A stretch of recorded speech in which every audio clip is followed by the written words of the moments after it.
Eh bien, bonjour à tous, ravi d'être ici avec vous aujourd'hui. Je vais vous parler de Git et notamment de ce qu'on peut en faire dans un contexte de recherche. Mon nom c'est Rémi Léon, j'ai été alumni au Lynx avant, je travaille aujourd'hui pour Scaleway et mon but dans cette présentation c'est d'essayer autant que possible de vous expliquer plein de trucs avec Git qui sont peut-être pas forcément facilement compréhensibles quand on ne travaille pas en communauté ou dans des setups open source avec beaucoup de personnes.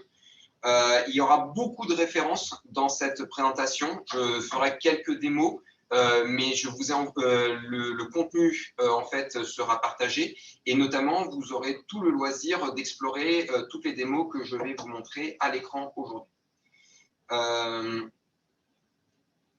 Donc, le but, en fait, c'est une introduction à Git. Donc, si vous êtes déjà très expérimenté avec Git, vous n'allez peut-être pas forcément apprendre grand-chose. Cependant, ce talk est divisé en deux parties.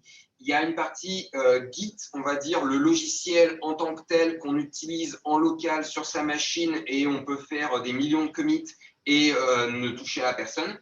Et il y a un volet Git en équipe sur lequel je vais passer un peu plus de temps. Et vous pouvez voir ça un peu comme une voiture versus le permis de conduire. Si vous êtes tout seul sur un parking, vous pouvez faire tous les drifts que vous voulez avec une bagnole. Mais si vous avez vocation à conduire sur des routes dans lesquelles il y a d'autres voitures qui se pointent, c'est généralement une bonne idée de savoir comment piloter Git de telle sorte que vous soyez bien apprécié de la part des autres contributeurs du projet auquel vous participez. Alors, on va commencer par Git par soi-même. Alors, on peut commencer par se dire c'est quoi les problèmes que Git va résoudre. Git, le but premier, c'est d'avoir, on va dire, du développement logiciel qui est distribué et social. Distribué, ça veut dire en fait qu'il n'y a pas d'autorité centrale qui est inclue dans le logiciel de gestion de contrôle. Les logiciels bougent et évoluent. Vous pouvez les voir comme un truc organique qui va évoluer au cours du temps. Et le problème, c'est que avant, la plupart des gestionnaires de versions de code étaient centralisés, c'est-à-dire qu'il y avait une version de référence centralisée dans un endroit unique. Et si vous vouliez échanger de l'information avec d'autres personnes, vous étiez obligé de passer par ce point central. Git casse complètement ce paradigme en étant distribué par nature. Quand vous faites un Git clone, vous récupérez exactement le même dépôt que celui qui est présent à distance. L'intérêt d'utiliser Git, c'est d'avoir des snapshots de votre code, c'est-à-dire de pouvoir retourner facilement à une version précédente et notamment de pouvoir essayer de nouvelles idées facilement. Quand vous avez une branche, le fait de créer une branche, ça revient juste à mettre un pointeur sur un commit particulier, sur un snapshot en particulier de votre code. C'est pour ça que créer des branches est très facile et très rapide avec Git, parce que fondamentalement, une branche, ce n'est rien d'autre qu'un pointeur, que vous pouvez créer très facilement. C'est quoi les problèmes que Git permet ou aide à résoudre? C'est-à-dire qu'on pourrait résoudre ces problèmes avec d'autres outils, mais Git est particulièrement adapté pour les résoudre. Le premier de ces points, c'est ce qu'on appelle l'intégration continue et le déploiement continu également. On parle de CI/CD. Continuous intégration, ça veut dire en fait qu'à chaque fois que vous allez pousser du code, vous allez avoir un logiciel qui va se lancer, le plus souvent déclenché sur votre plateforme de gestion de logiciels, donc ça peut être GitHub ou GitLab par exemple, et lorsque vous poussez du code, ça va déclencher l'exécution de tests automatisés. Le but de ces tests, c'est de vérifier que vous n'introduisez pas de régression avec le changement.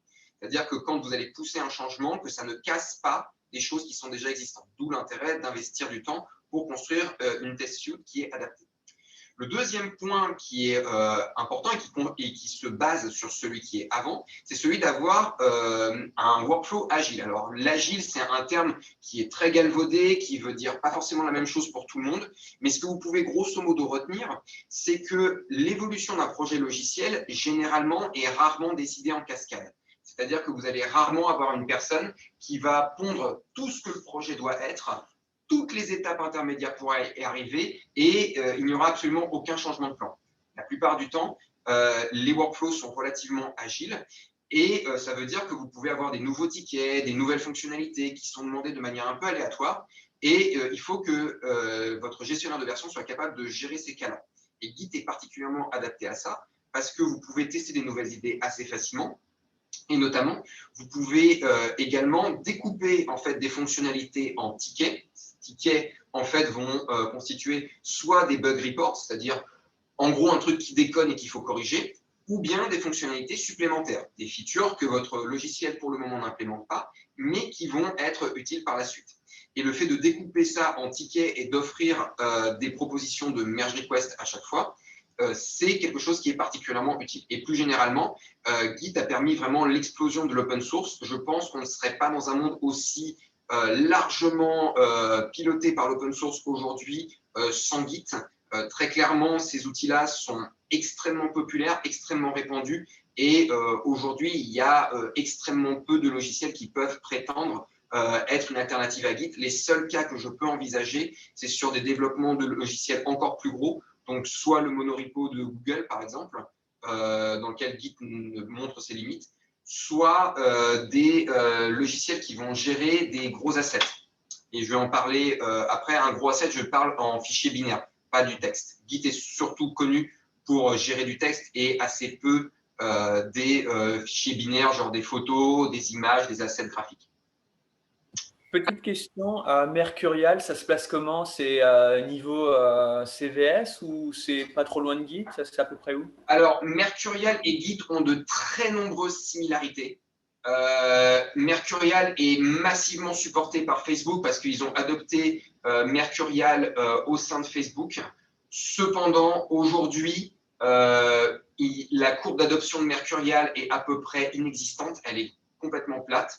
Donc, on est, je dirais pas dans un mode maintenance parce que ça serait un peu dur vis-à-vis des gens qui gèrent Mercurial et qui font un bon boulot et qui offrent une concurrence à Git.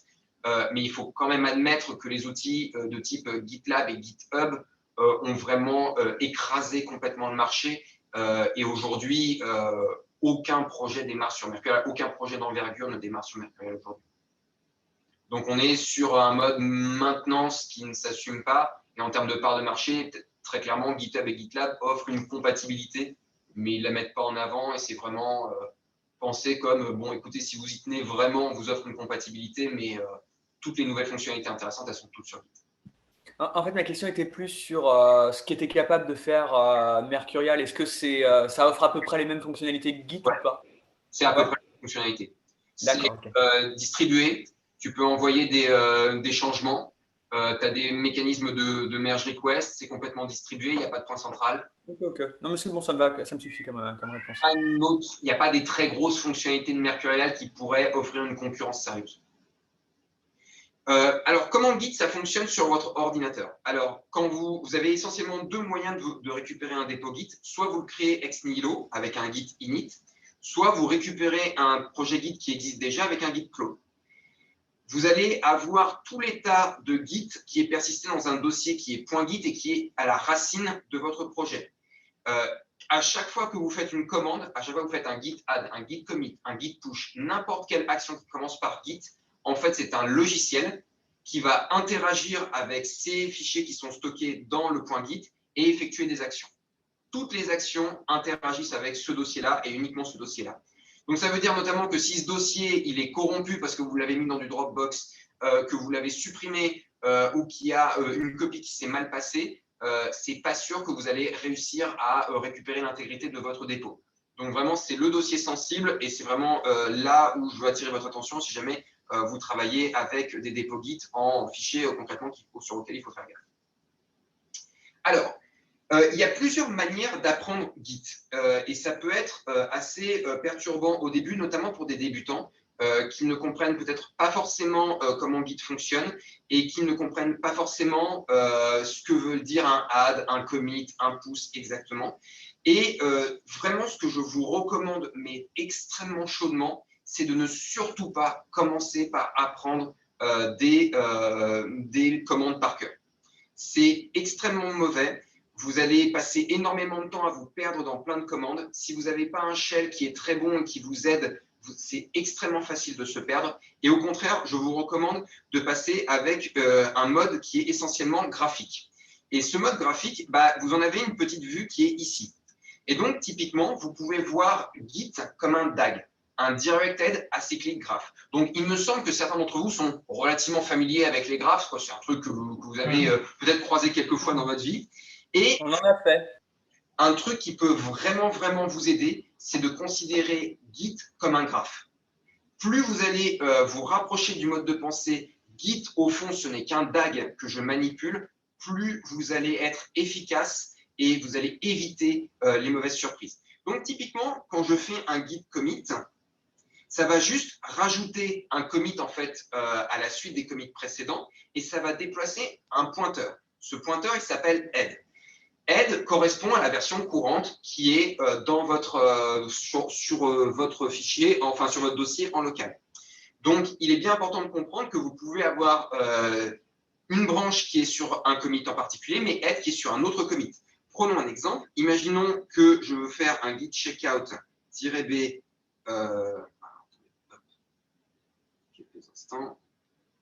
un git checkout-b coucou par exemple.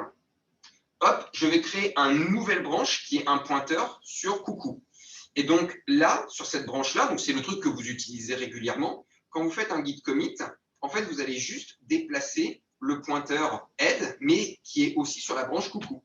Quand vous faites ce commit-là, en fait, ça va juste avoir pour effet de déplacer une référence, donc retenez ce mot de référence, de la branche coucou, qui est juste un pointeur vers un commit, et également du pointeur head, qui est un pointeur particulier, vers ce commit-là. Deux questions. Ouais. Donc, head, il est unique au graphe. Head, il est unique au graphe. C'est là où tu te trouves. Ouais. C'est je suis ici. Et donc, si tu n'avais pas associé head à la nouvelle branche, head serait resté sur master ou... Complètement. D'accord. C'est complètement ça. Et je le prouve. Git checkout master, head se déplace sur master. Et donc maintenant, si je fais un commit ici, vous allez voir que head se déplace avec master. Donc, head se déplace, head est unique, c'est un point unique qui correspond à vous êtes ici. Et c'est toujours un nom de branche, le truc, ou ça peut être autre chose? Ça peut être autre chose, et je le prouve. Git checkout, alors je suppose que ça marche ACF 8F 47. Boum. Et donc là, si je fais un commit, hop. Alors là, je suis dans un état qui est un peu bâtard qu'on appelle un head détaché. C'est-à-dire que head va continuer de se déplacer. Je peux le déplacer où je veux, je peux continuer de faire des commits, un peu comme bon me semble, mais je ne suis pas raccroché à une branche. Donc, ce qui veut dire que là, je n'ai que des haches pour m'aider à m'y retrouver. Et notamment, imaginons que je veux aller sur plusieurs endroits en parallèle, ben, ça peut être facile de se perdre parce que les haches ne sont pas forcément très, très à propos. Par contre, je peux très rapidement rajouter ça en faisant un git checkout-b, je sais pas moi, Toto par exemple. Et boum, maintenant je suis dans un état dans lequel j'ai nommé le commit sur lequel je me trouve et c'est Toto.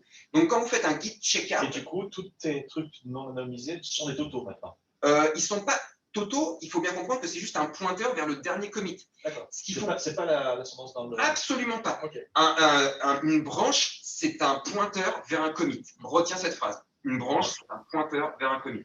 Si je peux me permettre, Rémi, ce serait peut-être pas mal que tu fasses le parallèle terminologie Git avec le graphe. Donc, un commit, ça correspond à un sommet. Ouais. Un push, ça correspond à rajouter un successeur derrière le sommet courant qui est nommé head.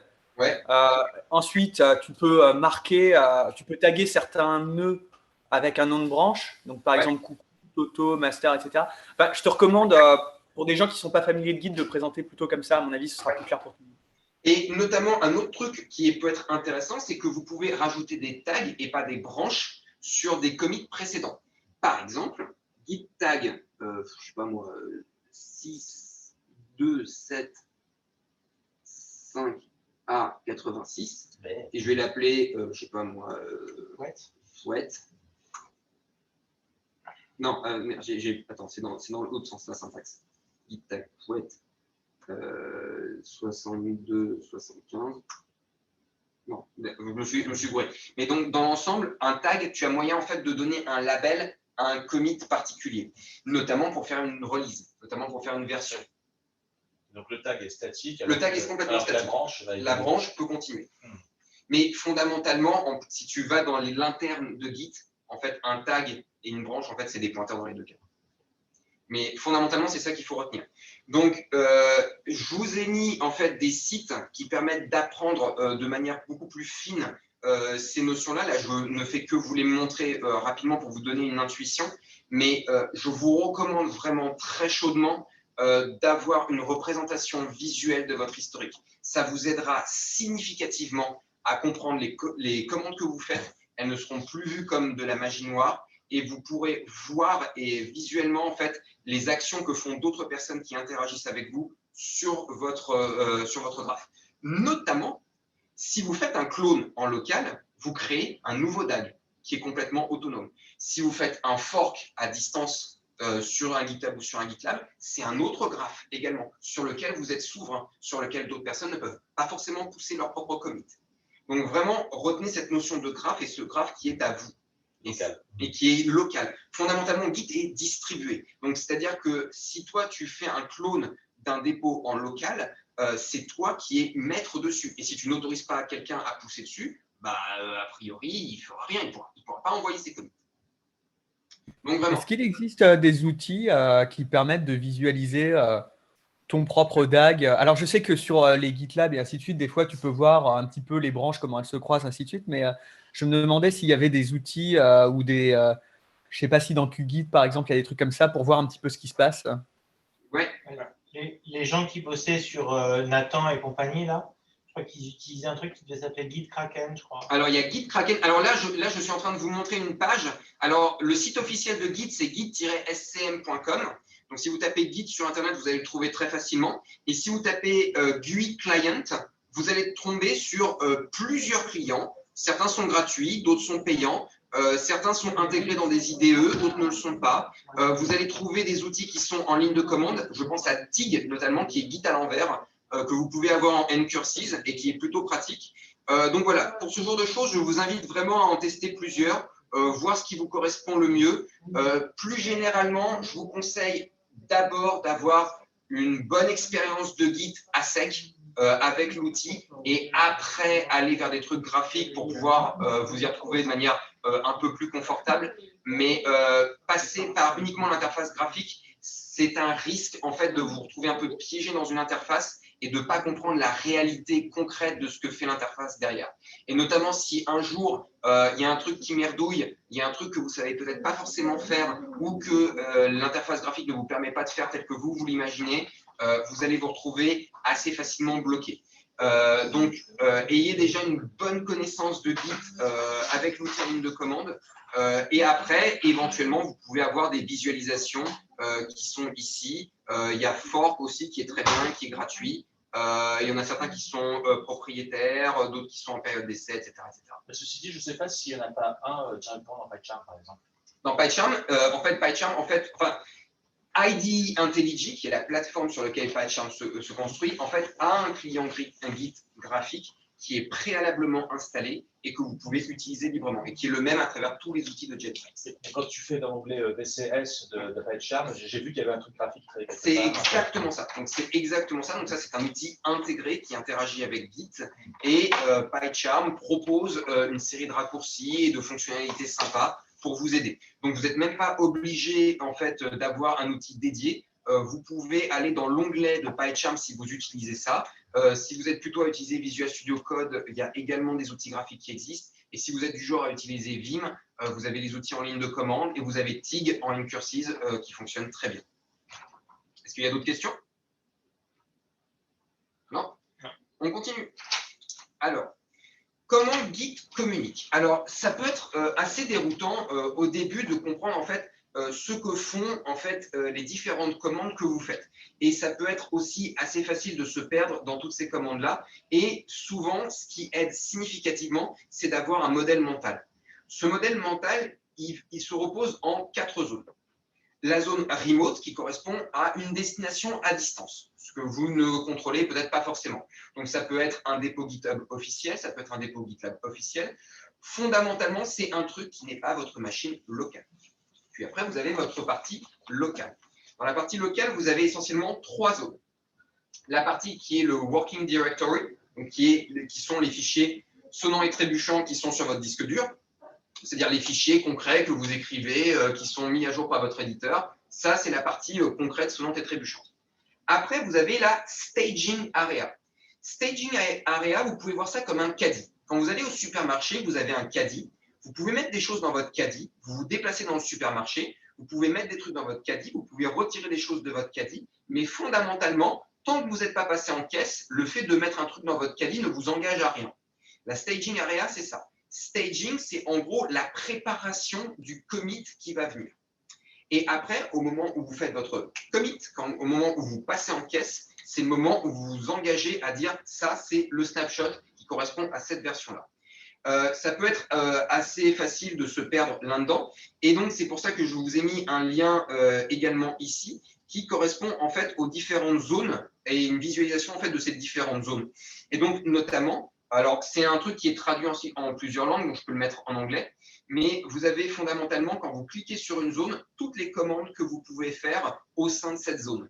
Et donc, notamment, vous pouvez interagir avec votre workspace, c'est-à-dire là où vous vous trouvez, la zone de staging qu'on appelle aussi index, votre dépôt local et le dépôt à distance. Et quand vous cliquez sur chacune de ces zones, vous allez pouvoir voir tous les moyens et notamment les flèches qui vont vous dire dans quelle zone telle chose interagit avec telle autre. Vers quoi je démarre, vers quoi j'envoie. Et souvenez-vous en fait que toutes les commandes Git que vous faites, en fait, c'est fondamentalement une interaction que vous avez avec un dossier Git qui est en local et qui va pouvoir faire des interactions avec un dossier Git qui est à distance. Donc, ouais. Par Tony, il y a 5 zones. Alors, il y a la zone upstream, il y a la zone locale, il y a la zone index, mais il y a aussi la zone stash. Alors, la zone stash, c'est une zone qui est quand même sacrément utile. C'est en gros, attends Josiane, pousse tout de côté, j'ai besoin de tester un truc maintenant et on reviendra après rapidement.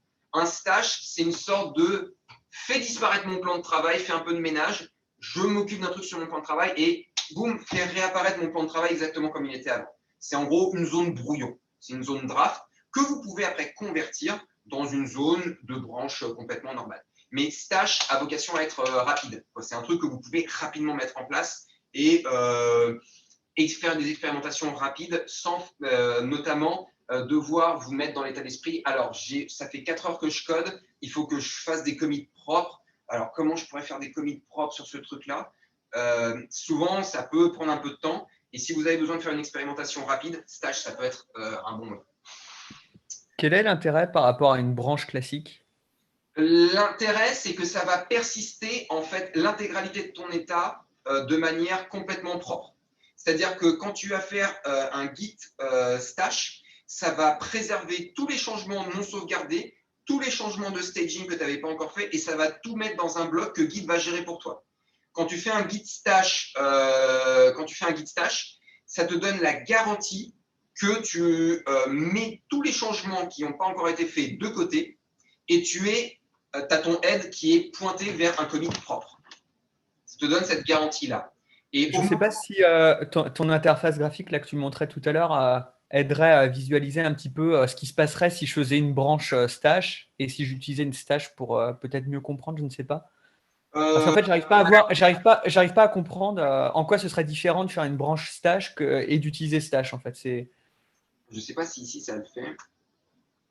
Non, dans la visualisation, dans la petite interface graphique qui est ici, stash n'est pas supporté, mais stash, il faut vraiment le voir comme un truc qui va persister à la fois les trucs qui sont dans le staging et les trucs qui ne sont pas encore dans le staging. C'est-à-dire, en gros, les trucs qui sont dans votre working directory et également tout ce qui était dans votre staging, mais pas encore commité. À l'inverse, quand tu fais un checkout branche dans lequel tu vas te mettre dans une nouvelle branche.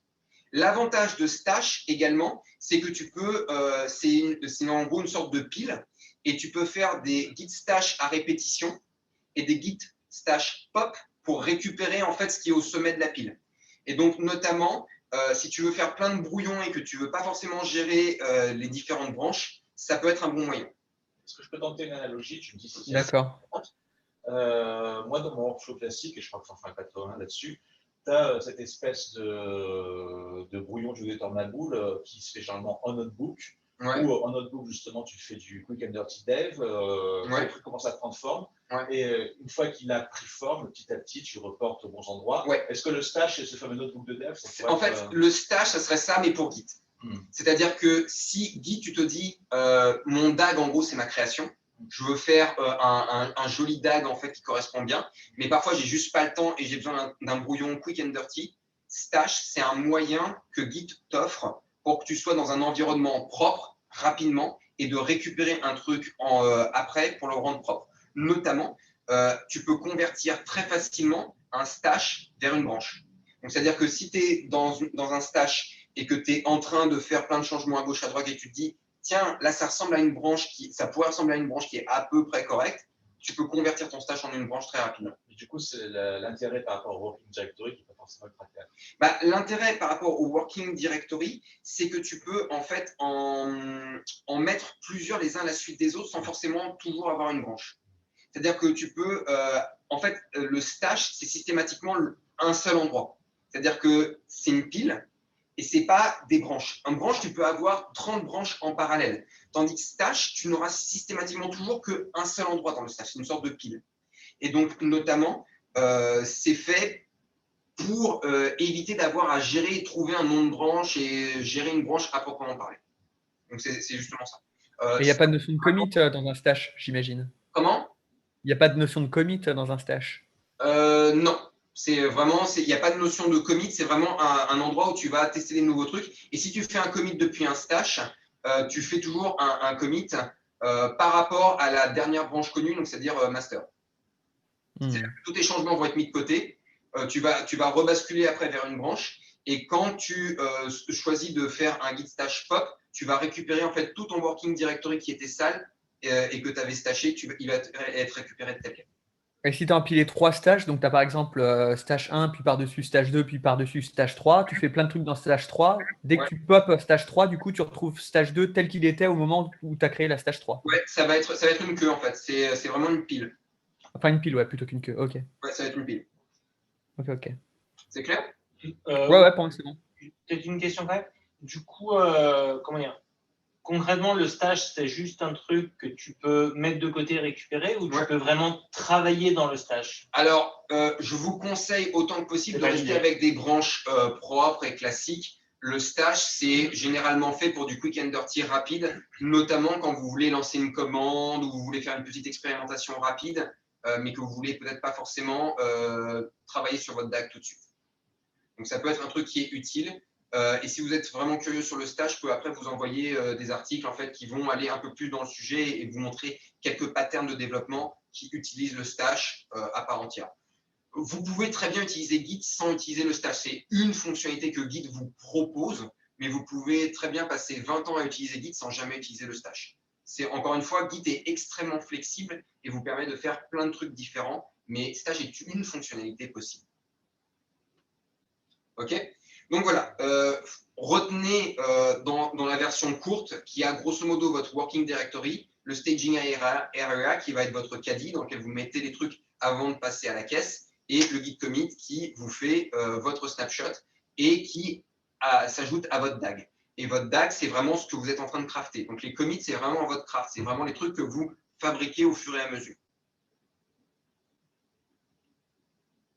Hop. Alors, ouais, c'est ce que je vous disais. Donc, vos commits, c'est votre craft. C'est vraiment le truc que vous allez fabriquer. Quand vous faites une contribution, en fait, ce que vous faites de manière sonnante et trébuchante, c'est que vous envoyez des patchs, vous envoyez des commits vers des dépôts qui sont distants. Quand on dit qu'on contribue à un projet open source, que ce soit pour de la documentation ou pour du code, fondamentalement, ce que vous faites de manière sonnante et trébuchante, c'est envoyer des commits sur une branche pour que ça soit passé en revue et éventuellement accepté. Vous pouvez voir un commit comme une sorte de proposition de loi.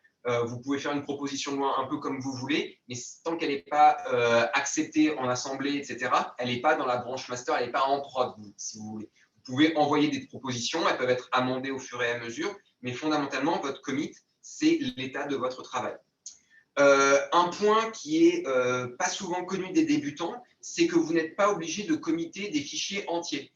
Si vous avez des changements partiels dans un fichier, c'est-à-dire que vous avez modifié un fichier de, je sais pas moi, 2000 lignes et vous voulez juste committer les 1000 premières, mais les 1500 qui suivent, je sais pas, vous voulez encore faire un changement ou il y a certains patterns que vous ne voulez pas forcément accepter, utilisez l'option "-p" et pour partial. Et ça vous change la vie. C'est-à-dire que vous pouvez, au moment où Git va vous proposer alors qu'est-ce que tu veux mettre dans ton caddie? Il peut découper votre fichier en disant, alors tiens, j'ai repéré un changement, ça t'intéresse ou ça t'intéresse pas? Dis oui, dis oui pour tout le reste, dis non pour tout le reste. On peut quitter maintenant et avoir un caddie qui est partiellement rempli.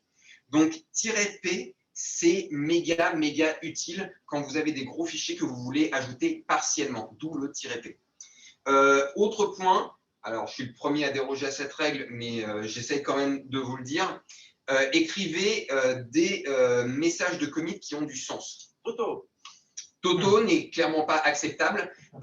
Alors, vous pouvez avoir des noms de commits à la con uniquement dans des pull requests dans lesquels, à la fin, tous les commits vont être squashés dans un seul et où, fondamentalement, il n'y a que le titre du premier commit qui compte et tout le reste, c'est fixe. Parce qu'on s'en fout, fondamentalement, à la fin, tout sera écrasé et il n'y a pas forcément de valeur. Cependant, quand vous êtes dans du développement plutôt sérieux, genre le kernel Linux, par exemple, généralement, les mainteneurs du kernel Linux ne sont pas connus pour être très patients vis-à-vis des noms de commits rigolos et notamment quand ils doivent reviewer environ 300 commits par jour, ils aiment quand même bien avoir un titre qui leur explique ce que fait ce commit. Et donc, notamment, Toto n'est pas acceptable. Et quand vous êtes dans des peer reviews, c'est généralement une bonne idée de pouvoir avoir un titre précis qui annonce la couleur. Notamment, le fait d'avoir des messages de commit intéressants, ça peut être mis à profit au moment des releases. Imaginons que vous êtes dans un projet très gros et il y a certains commits qui vont être des ajouts de fonctionnalités, il y a d'autres commits qui vont être plutôt des corrections de bugs. En fait, certains outils existent pour pouvoir, à partir du nom du commit, qui a un certain pattern, genre fixe, deux points, un truc, en fait, faire un changelog automatisé pour vous. Et ça, c'est quand même assez utile. Et donc, notamment, si vous mettez Toto partout, vous ne pouvez pas tirer profit de ces outils. À l'inverse, si vous êtes un peu respectueux de ces conventions, vous pouvez avoir votre changelog qui est fait de manière gratos. Notamment dans des gros projets avec pas mal de gens et avec pas mal de commits, ça peut être intéressant. Donc voilà, ça c'est généralement des bonnes pratiques de Git en fait en solitaire. Si jamais vous êtes perdu, n'hésitez pas à essayer de visualiser ce que vous faites. C'est pour ça que j'ai autant insisté au début sur la visualisation. Quand vous allez demander de l'aide sur des forums, sur des mailing lists ou avec des gens qui sont plus expérimentés que vous avec Git, si vous avez un vocabulaire correct, ça sera beaucoup plus facile de vous aider à distance. Et donc, apprenez à utiliser les bons termes pour désigner ce que vous voulez faire dans le Git. Et notamment, je vous ai mis de nombreuses sections d'aide qui sont disponibles aussi bien en local qu'à distance. J'ai également rajouté un petit dépôt qui s'appelle Git Flight Rules qui vous permet en fait, à partir d'une phrase en anglais, de trouver la commande qui correspond. Donc voilà, ça ne correspond peut-être pas forcément à tout, mais ça peut généralement beaucoup aider, ou en tout cas donner le bon vocabulaire quand vous êtes un peu perdu et que vous avez besoin d'aide et que vous avez besoin d'exprimer une question de manière claire. Donc ça, c'est la première partie, c'est sur Git, on va dire, en tant que tel. Je pourrais aller beaucoup plus dans le détail sur les internals de Git, mais je ne suis pas forcément persuadé que ça soit utile pour cette présentation. Et j'aimerais vraiment passer pas mal de temps sur, en gros, le code de la route quand vous êtes avec Git et en équipe. Et notamment d'un point de vue workflow. Et alors là, spoiler alerte, Git sans car. Vous pouvez avoir des workflows absolument dégueulasses. Fabien, toi-même, tu sais. Et Git en a absolument rien à carrer. Git est un marteau. C'est-à-dire vous pouvez taper sur une personne, vous pouvez taper sur un crâne, vous pouvez taper sur une table, vous pouvez taper sur un clou, vous taper sur une vis. Git sans car. Et Git cognera fort. Ça, on vous donne vraiment pas mal de commandes différentes. Donc, fondamentalement, Git, c'est un outil extrêmement flexible. Et donc, ça veut dire que, comme tous les choix sont ouverts, c'est à la culture et aux humains de dire le sens qu'ils veulent donner à leur dépôt. Voilà, comme la vie est absurde, vous lui donnez du sens. Git, c'est pareil. Git est absurde, il fera ce que vous lui dites de faire. Donc, c'est à vous de mettre le sens par-dessus. Complètement sartrien. En fait, complètement, voilà, on est dessus. Donc, alors, il y a plusieurs styles qui peuvent être recommandés dans différents contextes et avec différents collaborateurs. Celui que je recommande, c'est celui de GitHub, qui est généralement un style qui est très facile à prendre en main pour les débutants et qui se repose sur quelques règles assez simples.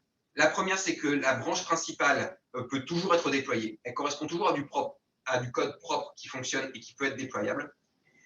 tous les développeurs, tous, fork un projet, Ça veut dire quoi? ça veut dire notamment que tu vas pas en fait développer directement sur le dépôt en lui-même. Généralement, en fait, tu forks le repo et tu fais tes propres branches toi-même. Prenons un exemple concret. Imaginons que moi, j'ai envie de créer une branche Toto et qu'on travaille sur le même dépôt, que je pousse une branche Toto, mais que toi, tu as aussi envie d'appeler une branche Toto et que tu pousses la branche qui a le même nom, il va y avoir collision. Le fait de forker le dépôt permet de complètement contourner cet impair et c'est toi qui possèdes les noms. Donc, si tu as une branche Toto, tu es sûr que c'est le Toto que toi tu connais. Je fais une pause explication parce que Ouais. justement, quand tu fais git clone, un clone n'est pas un fork. Un clone n'est pas un fork. Un fork, tu le fais dans l'interface de GitHub ou dans l'interface de GitLab. C'est une fonctionnalité qui est généralement offerte par ta plateforme d'hébergement de Git et qui te permet en fait d'avoir un clone qui est dans un namespace à toi, genre fmathieu par exemple, dans lequel tu vas avoir GitLab /fmathieu /mon projet. Et donc, comme c'est dans ton namespace, c'est isolé. Tu es contributeur extérieur, étranger. Donc, cloner, c'est forker. Un fork est une forme de clone, mais c'est un clone qui est efficace. C'est-à-dire que pour la plateforme, elle est maligne. Elle ne va pas dupliquer. Si imaginons qu'il y a 3000 forks du même dépôt, elle ne va pas copier les mêmes fichiers 3000 fois. C'est un peu comme les conteneurs Git que je vous avais présentés la dernière fois. Il y a du copy and write. Ça, c'était une bonne idée. Et donc, du coup, ça veut dire notamment que quand vous forkez, vous dites à la plateforme, alors en fait, il y a ce dépôt que tu connais, mais fais semblant que moi, je suis complètement indépendant et autonome. Donc, ça veut dire que potentiellement, si je pousse de la merde, il va falloir que tu écrives des trucs. Mais tant que je ne pousse pas de la merde, en fait, quand je parle de ce commit-là, si c'est le même de l'autre côté, tu peux le stocker qu'une seule fois. Et c'est ça l'astuce en fait, qui permet à GitHub de scaler, c'est d'utiliser du copy and write. Quand vous faites un fork d'un projet, vous allez récupérer un dépôt sur lequel vous êtes autonome et sur lequel vous pouvez pousser et recevoir des choses. Donc, un fork est une forme de clone qui est optimisée pour ta plateforme. Il n'y a pas de commande git fork. Il n'y a qu'un git clone. C'est-à-dire que Git ne connaît pas le concept de fork, mais ça a été mis en place par GitHub dans une proposition marketing, commerciale, pour avoir une bonne interface graphique, pour dire aux utilisateurs, en fait, vous forkez parce que ça fait comme une branche et c'est le même concept que vous avez. Donc, voilà. Donc, les développeurs, généralement, on les incite à forker un projet et à être autonome. Et donc, quand tu pousses une branche Toto, tu as la garantie qu'il n'y a que toi, tu es chez toi et les gens peuvent éventuellement faire des propositions vers ta branche Toto, mais ils n'ont pas les droits de pousser explicitement leur propre branche si tu ne donnes pas ton consentement explicite. Et pour revenir à ma question, désolé d'être monomaniaque, la Vas-y. technique consiste à cloner un projet sur GitHub, par exemple, Ouais. et on va dire, pour pas être dégueu, faire des pull requests de temps en temps. Voilà, on verra ça après, mais Ouais. c'est pas sale. Ce n'est pas sale. Il faut comprendre en fait que quand tu es sur GitHub, le fork est par nature ça. Parce que en fait, quand tu es sur GitHub, il y a des gens de tous les pays du monde qui peuvent être intéressés par ton projet et tu n'as pas envie que tous les gens des pays du monde en fait poussent des branches random chez toi. Quoi. Oui, mais pour faire le lien avec tes 4 trucs, working, staging, Ouais. En gros, tant que tu es étanche par rapport à la frontière locale remote, Ouais. Voilà, oui. c'est open bar. C'est un autre dépôt. Quand tu as des commandes pour interagir, pour faire en sorte que le Git client communique avec le Git serveur réciproquement, mais ils sont égaux. C'est distribué. C'est vraiment ça le shift de paradigme que vraiment Git a apporté, c'est d'avoir du développement distribué. Et donc, notamment en termes de fonctionnement, imaginons que vous avez une nouvelle fonctionnalité ou une correction de bug que vous voulez apporter. Généralement, vous allez avoir une branche dédiée pour ce changement et uniquement ce changement. Vous envoyez une merge request pour dire en gros que ça va être mergé. Et cette fonctionnalité, après, elle est revue, testée par une CI ou par des humains éventuellement, et éventuellement acceptée. Notamment, imaginons que la branche master avance, c'est-à-dire que vous démarrez une pull request à un moment, mais qu'en fait, d'autres personnes ont poussé dans master parce que le développement est distribué. C'est de votre responsabilité de vous tenir à la page par rapport à master. Et on utilise ce qu'on appelle, alors il y a 2 écoles, soit le rebase, soit le merge. Moi, généralement, mon propos, c'est d'aller plutôt vers le rebase parce que c'est ce qui est le plus facile à comprendre d'un point de vue commit. Mais fondamentalement, l'idée, c'est de dire, à chaque fois que je propose un changement, il est compatible avec la dernière version de master et peut être mergé nativement. Mais le pool ne fait pas un merge automatique? Alors, le pool va tenter un merge automatique ou un rebase automatique, selon comment tu configures Git. Dans les dernières versions de Git, tu es obligé d'être explicite sur ta stratégie. Je crois que par défaut, c'est un merge, mais je ne peux pas te le garantir. Mais fondamentalement, c'est un style que toi, tu vas dire explicitement à Git, et par défaut, c'est du merge. Et en tout cas, quand tu fais un Git pool, ton Git en local va tenter de merger. Mais parfois, il va y avoir des conflits. Oh. Et quand il y a des conflits, c'est là, à ce moment-là, de ta responsabilité de les résoudre. De la même manière que quand il y a une proposition de loi A qui rentre, mais qui rentre en contradiction avec une proposition B et les deux ne sont pas conciliables, bah, c'est de la responsabilité de celui qui veut merger de réconcilier ces branches-là. On parle de réconciliation de branches. Et parfois, ça peut être trivial. On appelle ça un fast forward. Un fast forward, ça veut juste dire OK, il y a eu plein de changements, mais Git arrive à retrouver ses petits et ça n'a aucune importance. Donc, on fast forward et hop, en fait, on s'en fout. Mais des fois, quand vous modifiez les mêmes lignes dans le même fichier texte, c'est là où les conflits arrivent. Voilà. Donc ça, qu'il y a une version Windows et une version Linux, c'est pas les mêmes calages de terme. Et alors, là, c'est un calage de terme. Alors là, normalement, vous êtes censé avoir des auto-CRL, des auto-CRLF qui vont automatiquement faire ces changements-là pour vous. Donc, ce n'est pas à un humain de gérer ces choses-là. Git sait les gérer nativement pour vous. Donc, si vous vous retrouvez dans ce cas de figure-là, c'est vraiment un bug à corriger une fois, à enforce, et c'est fini. Ça, c'est un bug qui arrive une fois, pas deux. Ça m'arrive une fois, mais il y a quelques années de ça. Oui, généralement, c'est en deadline, à 2 heures de la deadline. C'est les meilleurs moments, c'est les moments chargés d'émotions. Donc voilà, ce workflow-là, je vous le recommande vivement pour plusieurs raisons. La première, c'est qu'il est très simple à comprendre, très simple à expliquer. Les responsabilités de chaque personne sont clairement établies. Vous ne vous posez pas la question de savoir il faut merger sur Develop ou il faut merger sur cette branche-là et après on va faire une autre branche après. Vous oubliez tout ça. Main est toujours déployable. Tout le reste, c'est de la configuration. Alors, excuse-moi, cas concret, voilà. Ouais. Imaginons, voilà, il y a un package Python qui me plaît bien, tout ça, ouais. qui est sur un GitHub quelconque, tout ça. Okay. Et moi, je veux rajouter une fonctionnalité, par exemple. Enfin, je veux proposer de rajouter une fonctionnalité. Okay. Donc, je fork le repo. Oui. Je clone, bah, tu le fork si tu es dans une optique. Alors, si vous êtes dans une optique contributeur, il faut forker parce que vous allez avoir besoin d'avoir une référence sur GitHub pour avoir la jolie interface de pull request. Par contre, si vous êtes dans une optique utilisateur, je veux juste récupérer le code et je m'en carre du reste, là, un git clone suffit. Vous n'avez pas besoin de forker tous les dépôts que vous utilisez. Première option en ce qui me concerne. Donc, je veux effectivement être contributeur, faire bénéficier l'univers. Faire une proposition de changement. Donc, je fork le truc. Ouais. Donc là, j'ai mon repo à moi qui porte le même nom que. Mais qui est dans ton namespace à toi. C'est dans mon namespace à moi. Je suis sur la branche master de ce repo forké. Oui, exactement. Imaginons, bon, je me fais une petite branche, ma jolie feature. Voilà. J'implémente ma feature. Oui. Après, c'est tout.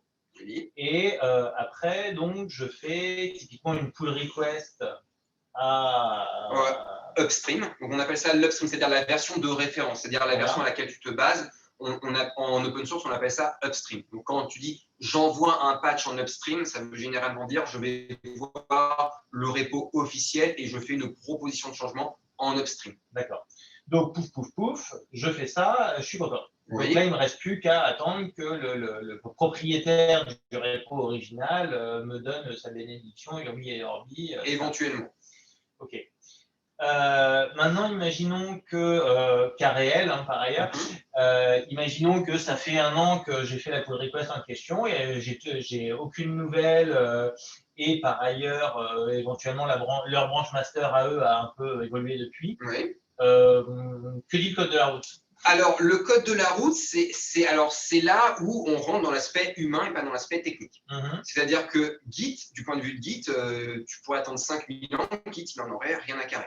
Donc, on est sur un problème qui est humain et pas un problème technique. Alors, généralement, il y a plusieurs approches que tu peux avoir vis-à-vis de ça.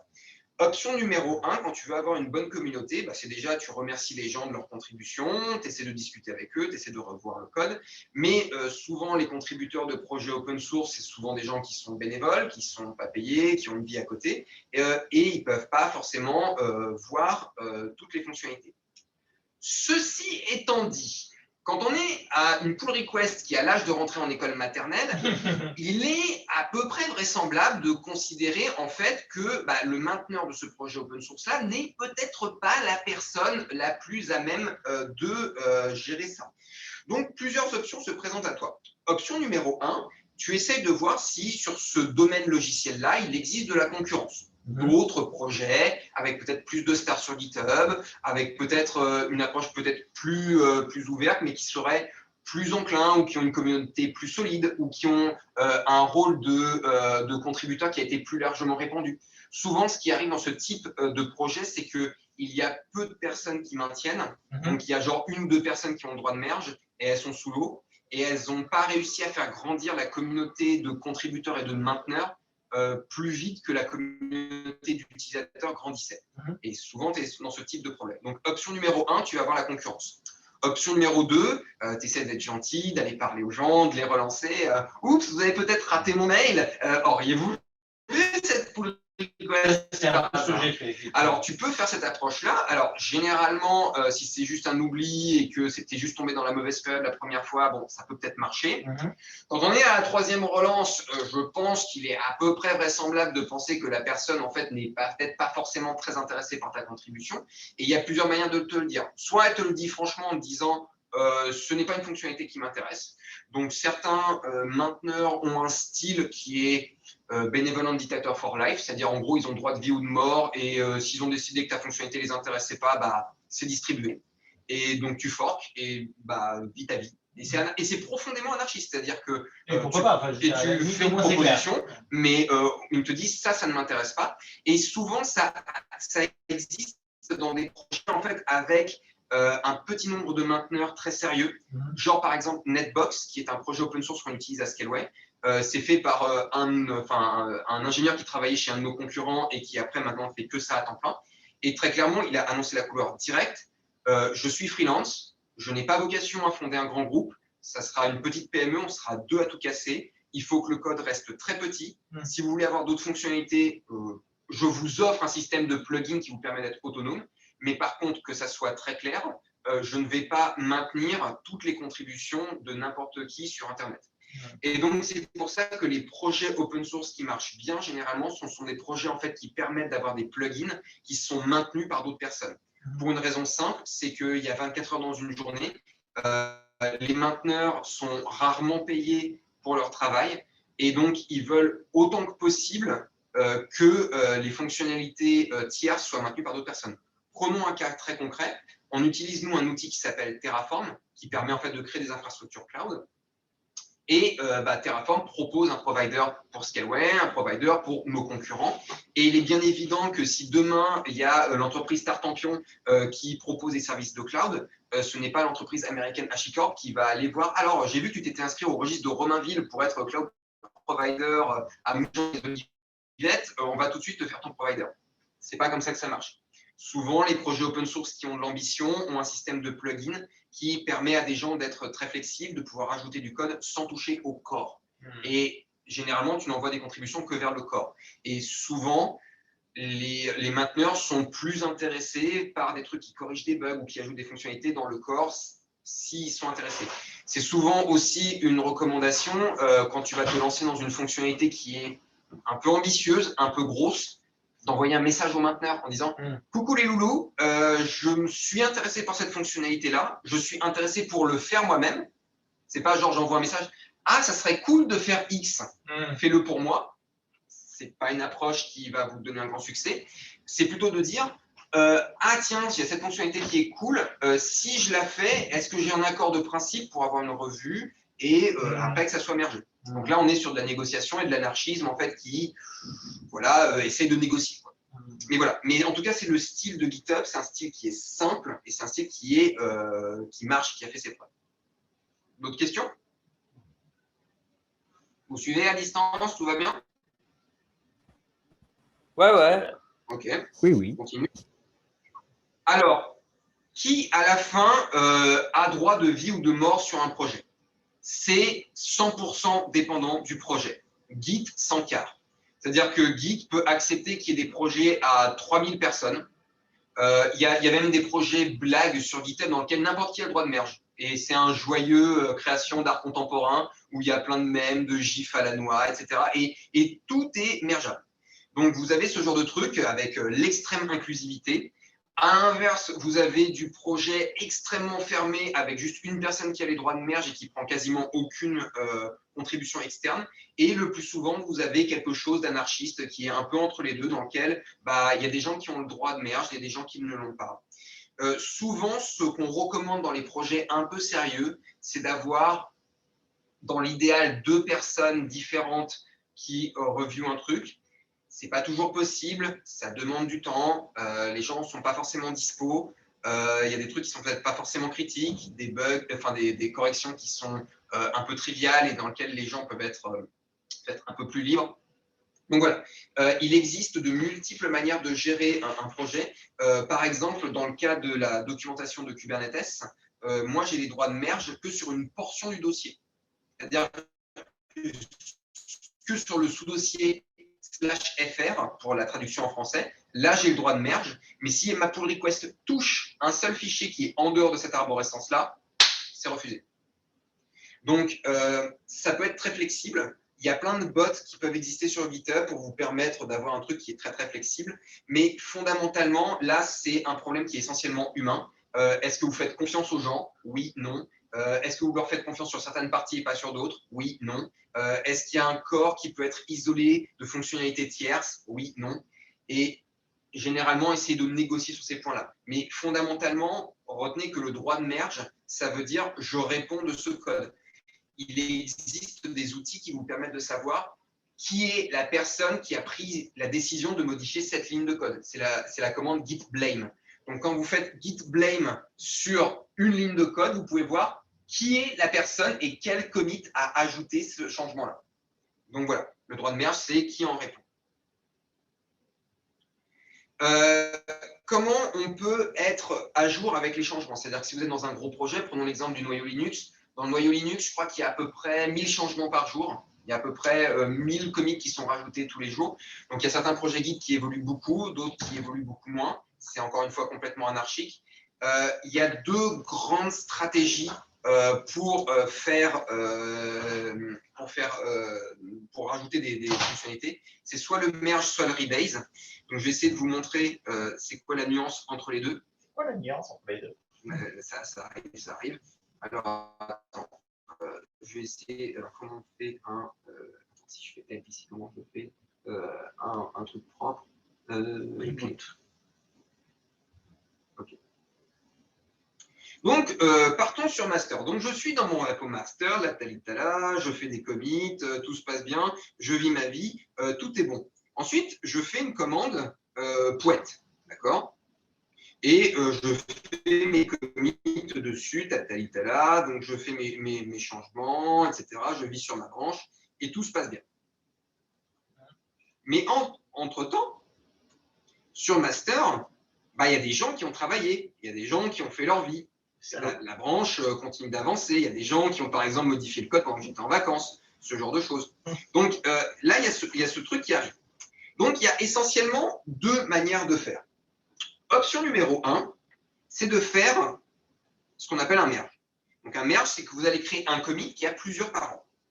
Donc, si on fait, par exemple, git checkout poète, là, je peux me dire, je vais merger tous les changements qui étaient dans master et les mettre dans poète.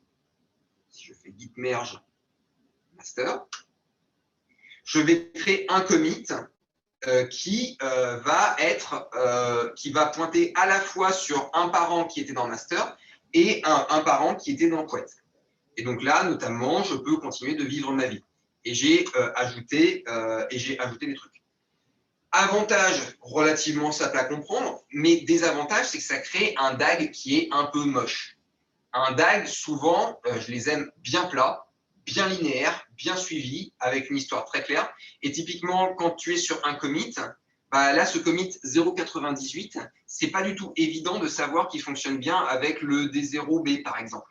La seule chose qui me garantit, c'est que à la fin, le dernier commit marche bien, mais tous les commits intermédiaires, tous ceux qui sont là, ben, je ne sais pas grand-chose. Et notamment, ça peut être un peu pénible. Alors, il y a une autre manière de faire. Alors, undo. Undo. Undo. Donc, imaginons que je suis là et je veux avoir une autre stratégie qui est peut-être plus propre. Ben, un truc que je peux faire, c'est un git rebase. Et là, en fait, je vais rejouer mes commits par-dessus master.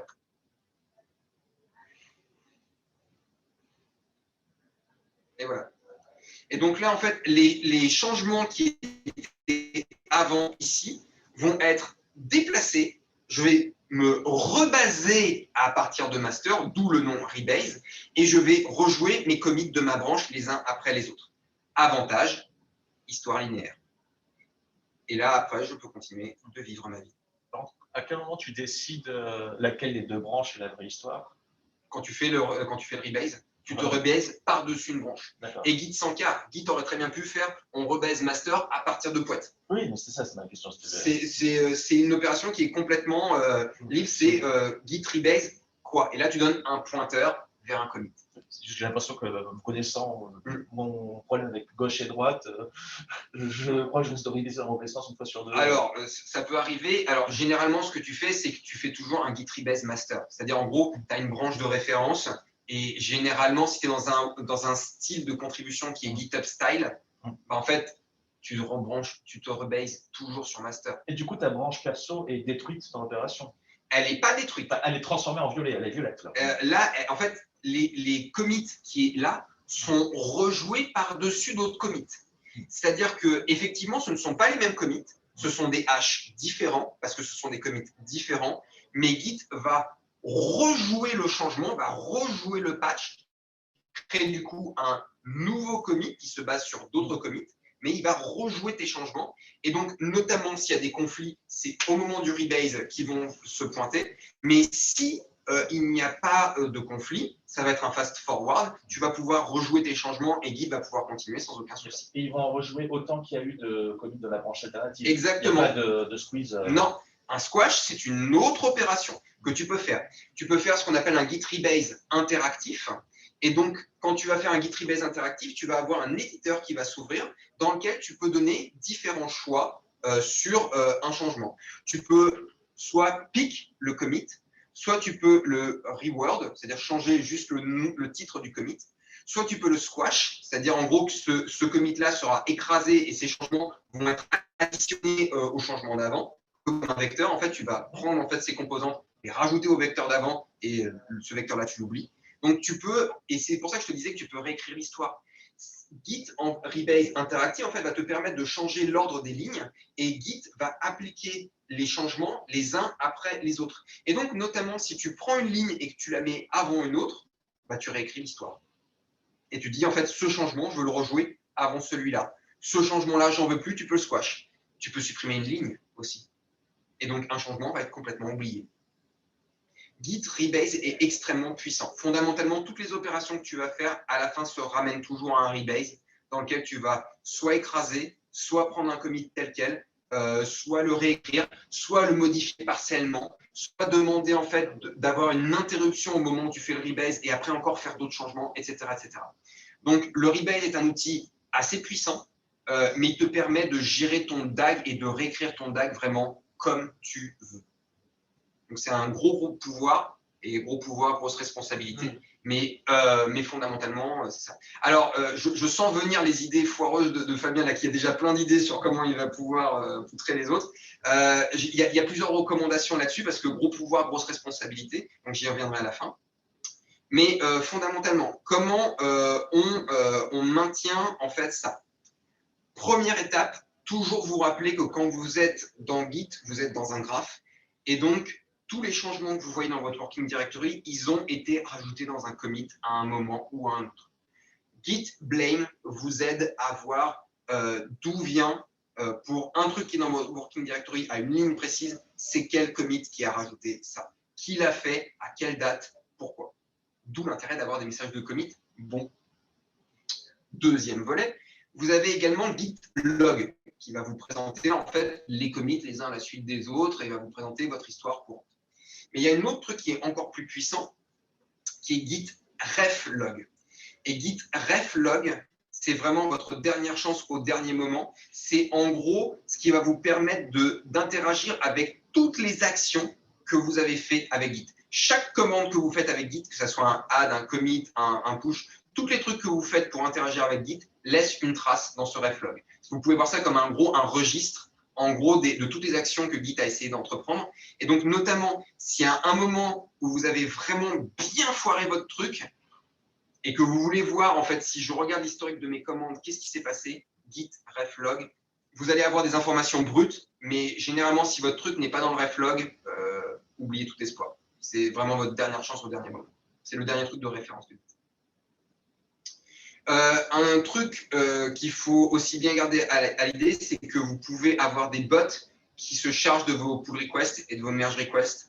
Quand vous ouvrez une pull request, par exemple, sur Kubernetes ou sur le langage Go, par exemple, vous avez un petit bot qui vient vous voir et qui vous demande est-ce que vous avez bien signé votre contributeur license agreement, est-ce que vous avez bien fait telle ou telle tâche, est-ce que votre code passe la CI, etc. etc. Donc, vous pouvez interagir avec un chatbot qui va faire un peu les tâches ingrates de gestion des pull requests. Et à la fin, vous avez une peer review. Peer review, c'est un truc qui mélange de la technique et de l'humain. C'est en gros comment on dit les choses poliment aux gens, comment on met de l'autorité sur les trucs qu'on va faire, les trucs qu'on ne va pas faire, les contributions qu'on va prendre, les contributions qu'on ne va pas prendre, le style que vous voulez avoir en termes de code, le style que vous ne voulez pas avoir. Ça mélange de la technique et de l'humain, c'est délicat, mais il y a des bonnes pratiques qui sortent. Donc, je vous invite à aller voir les slides que je vous ai mis en référence. Voici quelques bonnes pratiques sur lesquelles je voudrais insister. Généralement, vous voulez vos commits aussi atomiques que possible. C'est-à-dire qu'un commit, quand il y a un titre qui dit « je rajoute cette fonctionnalité-là », en fait, ça rajoute vraiment que cette fonctionnalité-là et rien d'autre. Ça ne va pas rajouter un petit truc à côté ou une petite correction à gauche, à droite. « Ah, mais juste corriger le nom d'une variable. » Ah ouais, mais en fait, le petit changement en fait, que tu voulais faire sur le côté, en fait, il a eu un impact en fait, qui n'était pas rattrapé. Et moi, du coup, je ne l'ai pas vu. Et voilà, et boule de neige. Généralement, les commits, ils doivent être aussi atomiques que possible. Et notamment, quand vous faites un git blame, quand vous vous promenez dans le bag, quand vous lisez un commit, vous lisez le titre, vous savez que ça fait cette fonctionnalité-là et juste rien d'autre. Micro-question, parce que je pense avoir la bonne réponse. Si en local, tu fais plusieurs commits successifs, et soyons fous en les documentant et tout, on va t'en faire une dizaine, puis un single push, ce push va pousser tous les commits. D'accord, il ne va pas squasher. Non, le squash est vraiment optionnel. Le squash se fait si et seulement si tu le déclares explicitement au moment d'un rebase. Donc, si tu fais un squash, non seulement tu ne perds pas les textes, c'est-à-dire qu'au moment où on va te proposer d'écrire le message du commit, du nouveau commit, qui va être la concaténation en fait, des deux commits précédents, en fait, les textes des deux commits précédents vont apparaître dans ton éditeur, et là, à ce moment-là, tu fais ton ménage. Mais fondamentalement, le squash ne se fera jamais sans ton consentement explicite. Après, si tu le mets dans ton fichier de config, ça peut le faire, mais sans un consentement explicite, il n'y aura pas de squash. Généralement, vous voulez avoir des commits qui sont petits, qui peuvent être reviewés facilement. Il y a souvent des mèmes à la con du style une contribution de 10 lignes, il y a 15 commentaires, une contribution de 5000 lignes, ouais, c'est bon, ça passe. Plus vous avez des commits qui sont petits, plus un humain peut décemment les regarder en moins de 10 minutes. Si vous avez des commits de 300 fichiers différents, ça va être très long, très compliqué. C'est un peu comme un article scientifique. Si vous avez un article de journal qui fait 160 pages, au hasard, une thèse d'un couillon qui a perdu tous ses encadrants de thèse, bon, ça va prendre beaucoup de temps à observer, ça va prendre beaucoup de temps à reviewer. Par contre, si vous avez juste un petit article pour Algotel de 4 pages, bon, dans l'ensemble, ça se fait mieux, quoi. Donc, pensez à vos commits comme des articles scientifiques. Plus ils sont petits, meilleures sont les chances que ça soit reviewé. Rajoutez des tests qui peuvent être, si possible, automatisés. Ça veut dire que c'est des tests en fait, que vous écrivez une fois et qui après donnent des dividendes non-stop. C'est-à-dire qu'ils vont observer les trucs non-stop.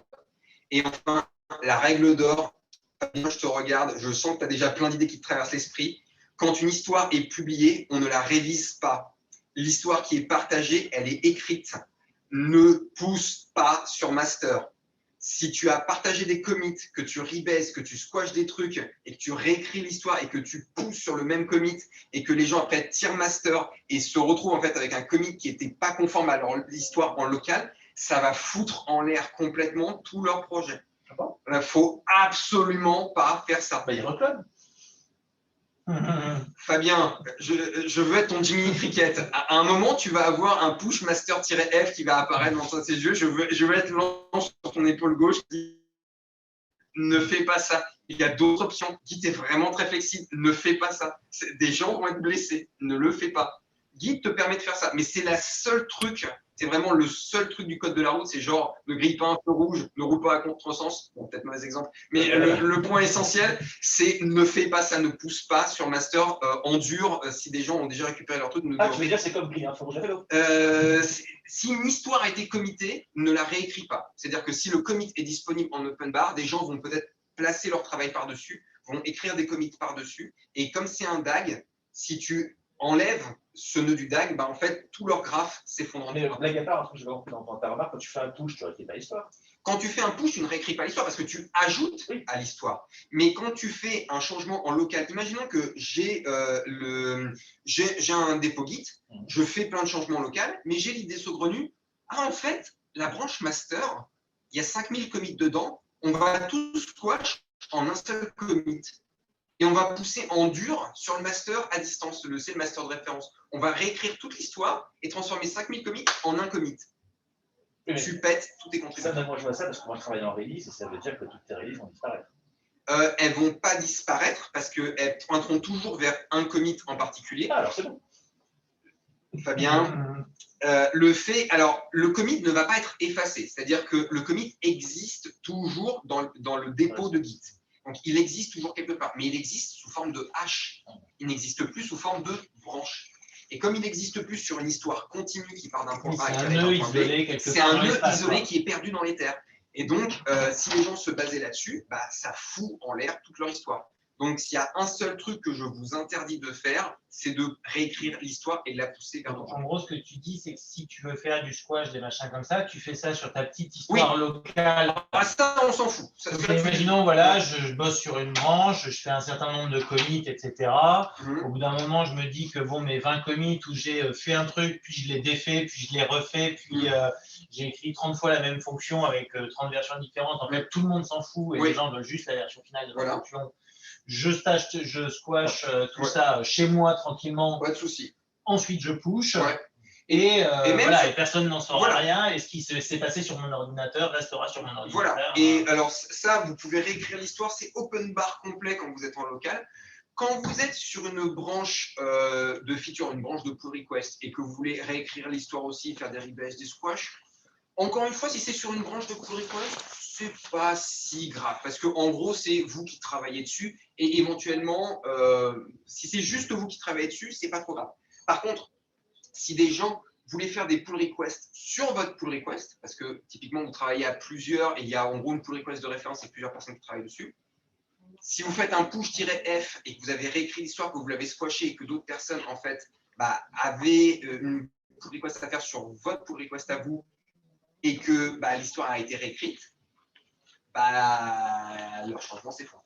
Mais par contre, donc, tant qu'on reste sur la simple trilogie pull, commit, push, on peut travailler sur master, même si ce n'est pas recommandé pour différentes raisons, ça reste propre. Ça reste propre. Mais mon point, c'est que s'il y a un autre humain ou un autre logiciel, enfin un autre working directory qui fonctionne à partir de ton dépôt et sur lequel ils vont baser une histoire, c'est-à-dire qu'ils vont créer des commits dans le DAG qui s'appuie sur le DAG existant et que toi, tu supprimes le DAG du master, toute leur chaîne s'effondre parce que c'est un DAG. Donc, tu retires un nœud qui est très haut placé dans la hiérarchie, tout ce qui est en dessous s'effondre.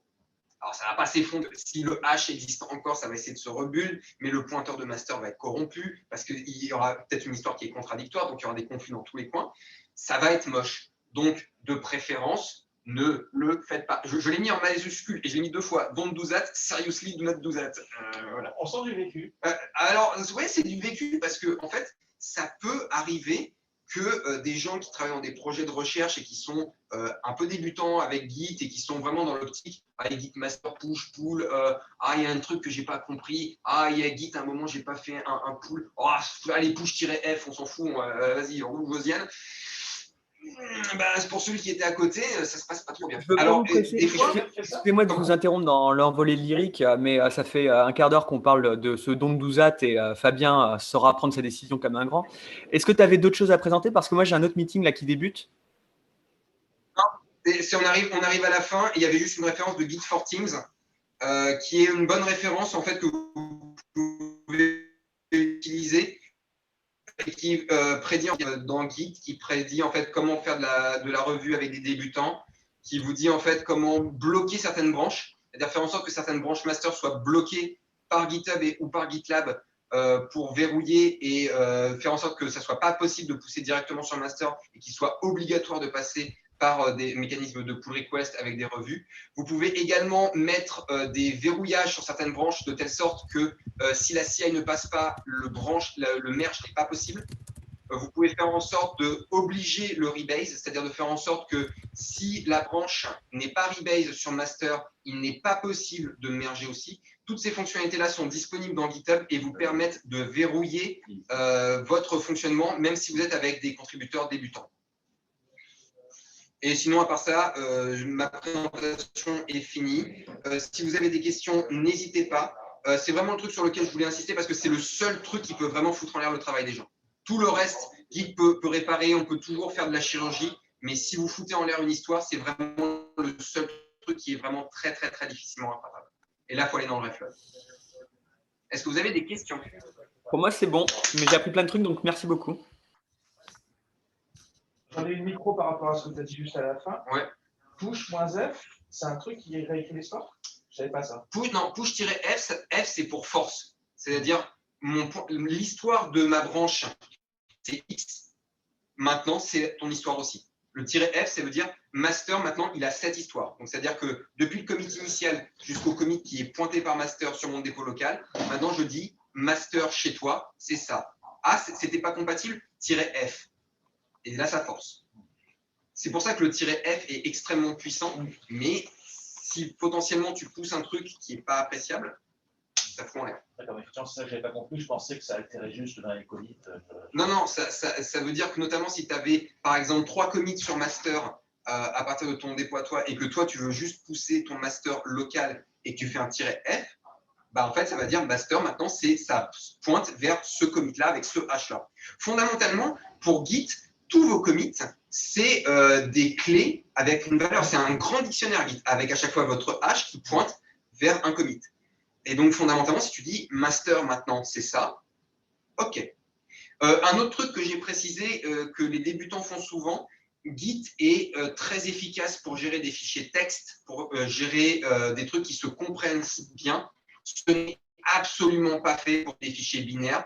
Donc, notamment, si vous avez une vidéo de vous à la plage et que vous avez l'idée saugrenue de la mettre dans Git, ça va mal se passer parce que avec des blobs, et ces blobs vont prendre de plus en plus d'espace. Et comme Git est distribué, vous avez un gros fichier dans votre histoire, il reste à tout jamais dans votre histoire. Donc, si vous poussez un PDF de 15 mégas qui est différent à chaque commit, à tous les commits, vous ne va faire que grossir parce que comme Git se souvient de l'état exact au binaire près de ce que vous avez, vous avez 15 fichiers de 1 méga différents, vous allez stocker 15 mégas. Oui, c'est un des trucs un peu pénibles avec les notebooks d'ailleurs, oui. À moins de pouvoir faire un petit script pour les nettoyer. Tout ça. Moi, j'avais une petite question aussi. Alors, désolé, parce qu'effectivement, on déborde un peu, mais typiquement, moi, là, sur mes petits projets où je suis tout seul, etc., quand je veux rajouter une feature, donc je fais une nouvelle branche avec ma feature, j'implémente ma feature, c'est très bien. Et à la fin, en fait, je fais une pull request à partir de ma branche vers master. Après, j'accepte la pull request et je délète la branche. Oui. Et donc ça, par rapport aux possibilités que nous a montré de rebase et de merge, comment ça se positionne dans ce tableau-là? C'est-à-dire concrètement, quand je fais ça, qu'est-ce qui se passe sur mon DAG, quoi? Alors, en fait, quand tu ouvres une pull request, en fait, tu vas faire une proposition en fait, qui va être visualisée au sein de GitHub. Donc, tu vas pouvoir voir les changements, les lignes que tu rajoutes, les lignes que tu retires. Au moment où tu acceptes, c'est en fonction du style de merge que tu vas avoir. Et GitHub te permet de configurer.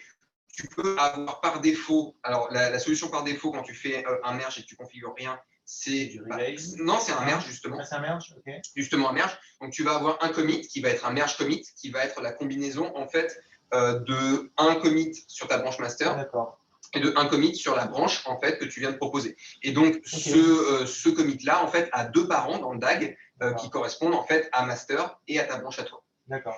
Autre option, tu peux dire à GitHub, je souhaite faire un squash and rebase à chaque fois que je fais une pull request.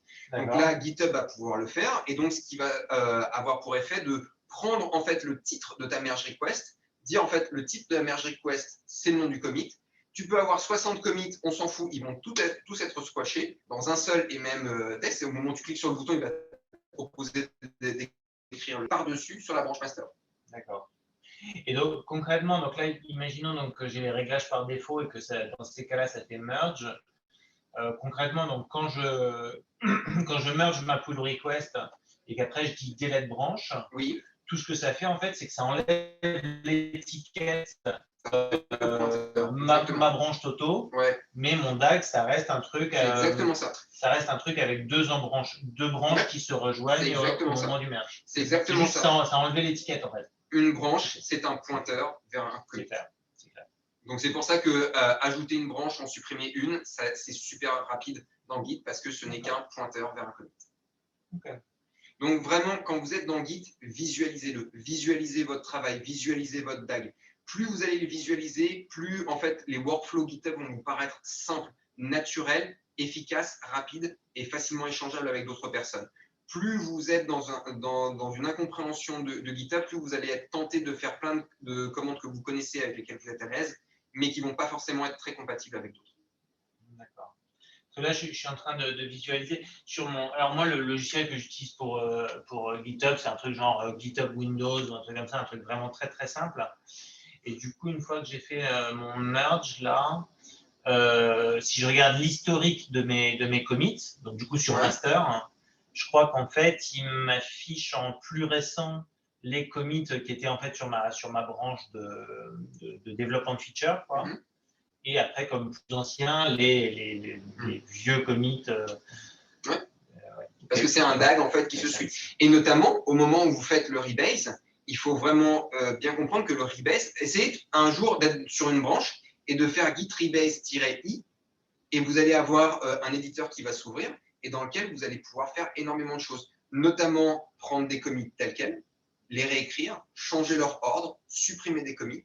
C'est vraiment l'endroit chirurgie de votre branche. Quand vous faites un rebase, c'est vraiment le moment où vous allez écrire votre DAG ou le réécrire comme vous voulez. Quand vous faites des commits, vous mettez des nœuds les uns à la suite des autres et ça se suit. Le rebase, c'est le moment chirurgie dans lequel je vais réécrire l'histoire telle que moi je la veux. Ça peut être une histoire neutre, alors je prends mes commits tels quels, et ça peut être aussi du squash et de la réécriture. D'autres questions? Rémi? Juste une question rapide qui n'était pas claire pour moi. Le squash, tu peux le faire à la fois pendant un rebase ou pour un merge? Tu peux l'avoir pour les deux, c'est ça? Le squash ne se fait qu'au moment du rebase. D'accord. Le squash se fait au moment du rebase parce que merge, en fait, fondamentalement, ça n'a aucun sens. Enfin, c'est pas que ça n'a aucun sens, mais c'est que souvent, quand tu veux faire un merge, c'est que tu veux avoir, en gros, tu veux préserver l'histoire de ta branche et l'histoire de ta branche master. Donc, c'est généralement l'endroit où tu vas avoir un commit, en fait, qui va avoir plusieurs parents. Le moment où tu fais une réécriture, le moment où tu fais un squash, ça veut généralement dire que tu veux réécrire une histoire. Et donc, si tu es déjà dans l'optique de réécrire l'histoire, c'est plutôt un cas d'usage pour le rebase. Après, je pense qu'il peut être possible de faire un merge et en même temps de faire certains squash, mais honnêtement, ça paraît vraiment comme le bras de Git pour faire des trucs un peu bizarres, alors que le rebase, c'est vraiment son cœur de métier. Sur le local et en même temps ton push, tu as envie de squasher tout ce que tu as seul. Donc, dans ce cas-là, ça marcherait comment? Dans ce cas-là, en fait, au moment où tu fais un push, ça va juste interagir avec un dépôt distant. Mais ça ne va pas modifier le DAG. Ça veut dire que ton squash, tu vas le faire en local, mais sachant que tu n'as pas fait de nouvelle branche, tu étais sur ta branche, tu as envie de squasher. Et donc là, tu as comment squash, du coup, direct? Alors, tu fais un git rebase-i, donc là, tu vas être en interactif. Et après, tu peux faire un git rebase et filer une option genre squash. C'est sur toi-même. C'est un truc que tu fais sur toi-même. C'est pas un truc que tu fais au moment. Le push, en fait, c'est juste déplacer des trucs physiquement d'un point A à un point B. Il n'y a aucune action qui est faite sur le. Non, en fait, oui, c'était ça. C'était le rebase que j'avais défini dans une branche sur l'autre. Et là, c'est un auto-rebase sur une même branche. Ouais. Du coup, tu définis le point de départ, le point d'arrivée? Tu définis juste le point de départ et après, Git va prendre head, là où tu te trouves, et rejouer en fait tous les changements à partir du premier ancêtre commun. Et il va rejouer en fait ça. C'est-à-dire qu'il va essayer de remonter dans l'histoire en disant c'est où que ça a divergé. Ah, c'est là. Je prends donc tous les commits et je les rejoue par-dessus. C'est l'animation que j'avais montrée tout à l'heure avec les commits en violet, qui étaient des commits différents du coup. Parce qu'on va rejouer des changements, mais ça ne va pas être les mêmes commits. Parce qu'ils auront des hash différents. D'autres questions? Ouais, pour revenir sur l'histoire du Vas-y, Rémi. Quand tu fais quand tu fais un pull request et que tu intègres des changements, tu intègres juste une branche, c'est ça? Ou tu intègres. Est-ce que tu vas être. Quelle part de ton repo forqué va être copiée? C'est ça ma question. Alors, ceux qui seront dans les commits. En fait, quand tu fais une merge request, ce qu'il faut bien comprendre, c'est que ce n'est pas inclus dans Git. Git il n'y a pas de concept de merge request ou de pull request dans Git. Ce concept n'existe que dans GitHub et GitLab. Et c'est justement ça leur proposition commerciale, c'est de présenter une UX sympa pour les changements en fait de code qui sont proposés. Ce qui se passe, c'est qu'au moment où tu vas ouvrir cette merge request, en fait, Git va calculer en fait les commits qui sont différents entre la branche master et la branche que toi tu essaies de merger, va les afficher et c'est juste ces changements-là, c'est juste ces commits-là qui vont être proposés après dans la branche master. Et c'est juste ça. Donc, notamment si tu as des changements que tu n'as pas committés, que tu n'as pas poussés, ou des changements qui sont ignorés, ou des changements divers, du moment qu'ils ne sont pas dans les commits, ils ne seront pas dans la pull request non plus. D'accord. Ma question, c'est notamment si j'ai fait plusieurs commits en parallèle sur mon fork, qui sont sur des branches différentes, j'ai le droit de faire un pull request ou un merge request pour une branche en particulier, sans demander à ce que les autres commits sur une autre branche soient intégrés ou pas? Complètement. En fait, une merge request, en fait, ce n'est que une branche vers une autre. Il est possible dans Git de faire des merges avec un nombre arbitraire de branches. Donc, une fois dans le Linux kernel, il y avait un commit qui avait genre 500 par an.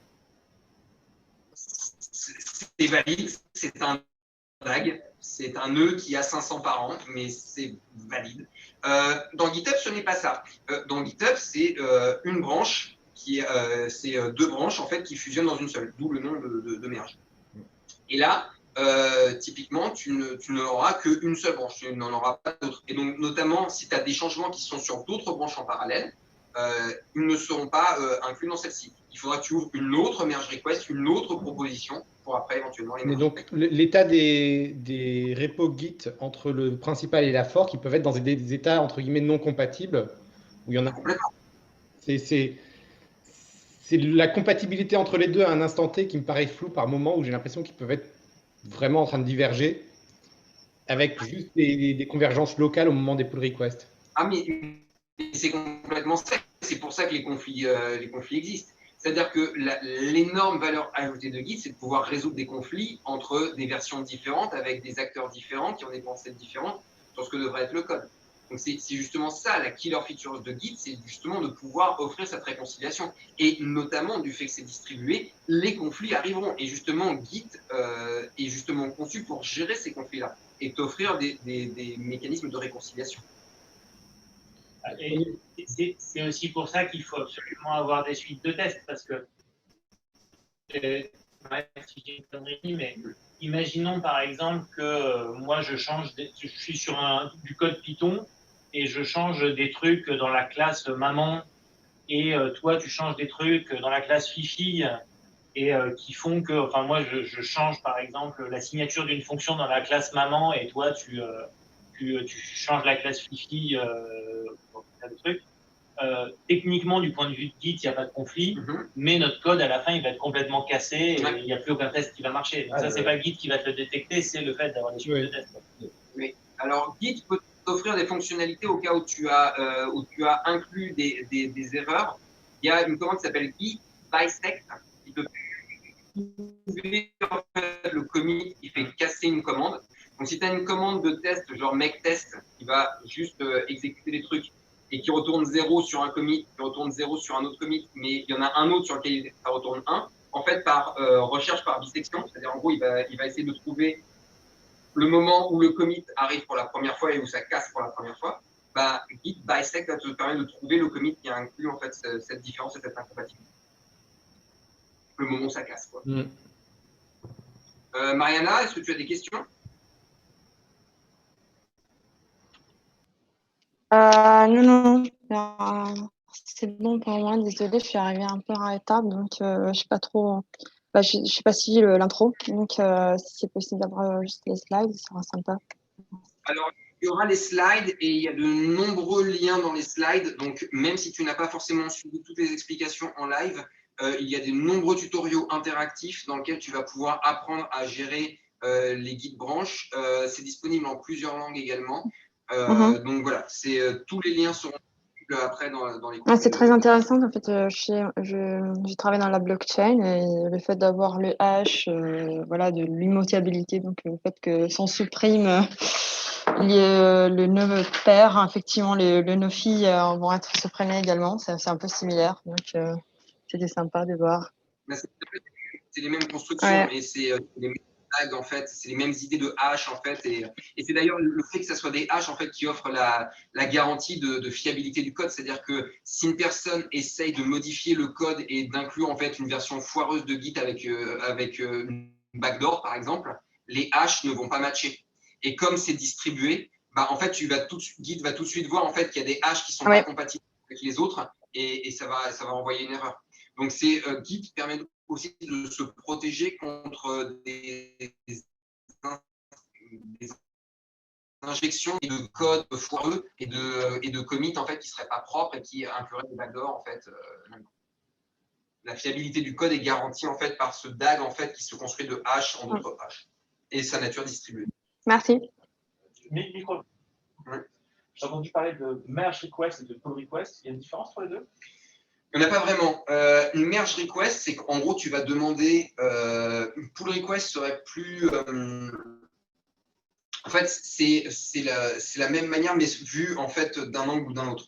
Une merge request, c'est que tu vas faire une requête d'avoir un commit de merge entre les deux, d'où le nom merge request. C'est-à-dire que de créer un commit, en fait, qui est un commit qui aurait deux parents, celui de ta branche que tu proposes et la branche de référence dans laquelle tu proposes ce changement. Donc ça, c'est ce qu'on appelle une merge request, c'est-à-dire qu'il y a un commit entre les deux. Une pull request, en fait, qui était le nom original dans GitHub, tu peux voir ça en disant, fondamentalement, moi, j'ai des commits sur ma branche, et en fait, je te demande de tirer mes commits vers toi, de pull mes commits vers toi, pour que, afin ton histoire à toi puisse être la combinaison de mon histoire et de ton histoire.